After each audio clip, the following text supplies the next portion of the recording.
There's no way King Magnifico is as bad as everyone says, right? The movie Wish is a film about a wish, and people say, hey, I wish it was better. But have we taken the time to examine Magnifico outside of just his mediocre villain song? What about his motive, his character, his best scenes? I have reviewed Disney villain after Disney villain, many of which have gotten some amazing scores. I'm talking 8s, I'm talking 9s, but after analyzing The King, what score will I give him 1 out of 10? Let's find out. They deserve more than I decide what everyone deserves.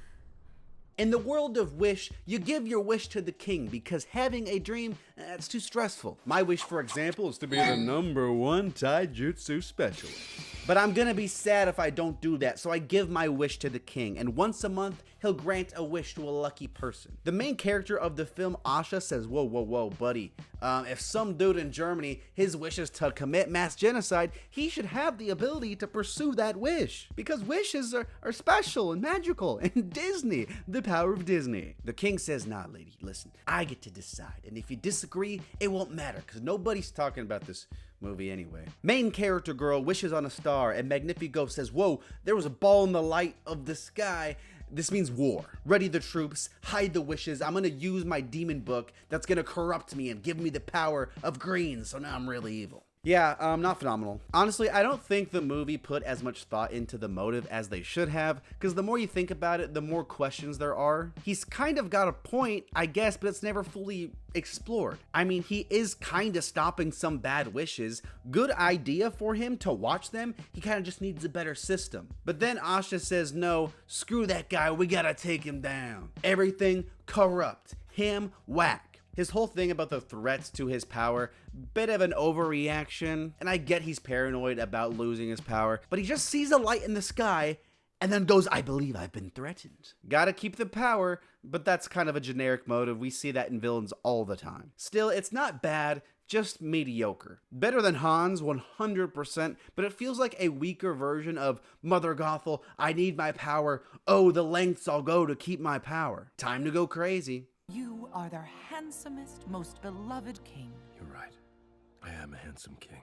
The personality of Magnifico is hands down the best part of the character. Mainly because Chris Pine, the dude's great, he always is. There's so much vibrant personality in him that ranges from charismatic to straight up sadistic, and I love the performance. When we first meet him, he has this royal elegance to him that makes him feel like the figure in the kingdom everyone looks up to. As soon as he's questioned though, he lashes out and we see that sensitivity to him, how he won't be questioned or challenged. And if you do, watch out, he might just sing a song at you. He also feels like he has this real care and love for his people, something that is highlighted in this relationship with his wife. The one person that when he starts to go crazy, she's able to pull him back in, you know, hey, stop it, you gotta be chill. It's a great dynamic in the film, and I think they should have used it more. As he feels attacked, he turns to the evil book for answers. What is this book? Where did it come from? Those are good and interesting questions, but shut up. Don't ask those questions. I don't think this book is so much controlling him, but I think it just magnifies the worst qualities in him, which when you mix that up with some Chris Pine charisma, I think Magnifico maintains a fun character throughout the film. And I like how he's allowed to just be evil, you know, something Disney hasn't done in a while. A real villain who's not a plot twist villain, and it's not trauma, or, you know, I'm sad. He's just a jerk. He's just mean. He's just a bad guy. He's the most memorable character in the film, in my opinion. And as far as his personality goes, I think he could be a lot worse.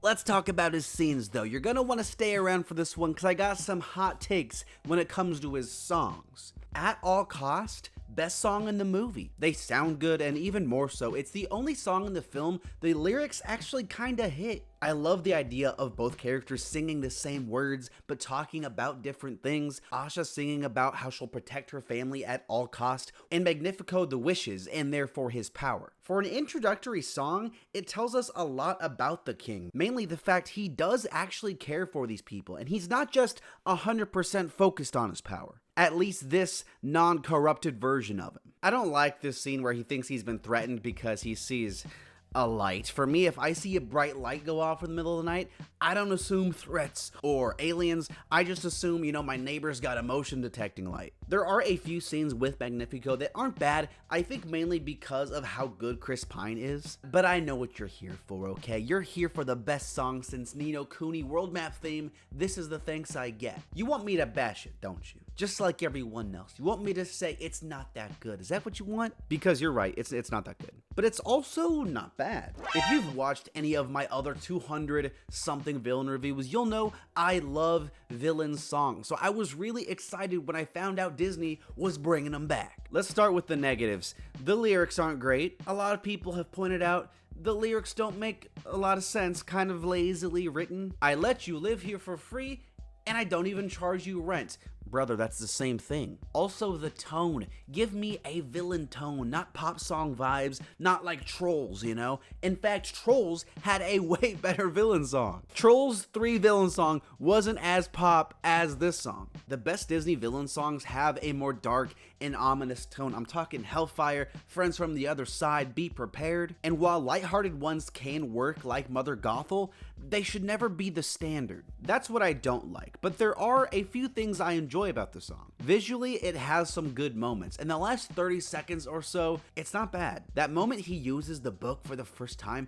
and it teases us with a dark tone, hype. But also, why wasn't the whole song like this? The last 2 or 3 deliveries of the lines from Chris Pine, it's also great. Again, I just wish we had more unhinged Magnifico rather than like Kids Bop. I like the scenes in between where he's being manipulated by the book because Chris Pine, who would have thought, he's great again as this unhinged version of the king. It's like the best part of the movie. The ending, hell yeah.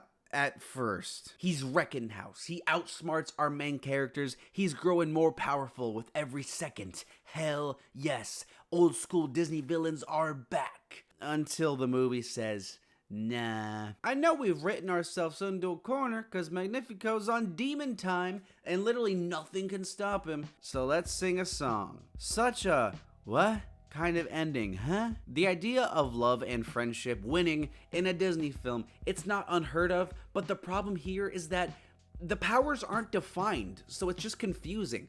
All of a sudden, they can just do this, and it works. And Magnifico's the magic mirror now. It feels like the rug just got pulled out from underneath us, man. And I hate that it makes me leave this film with a bad taste for the film and for Magnifico. Write a better ending. Have the characters earn it. Disappointing. Yes!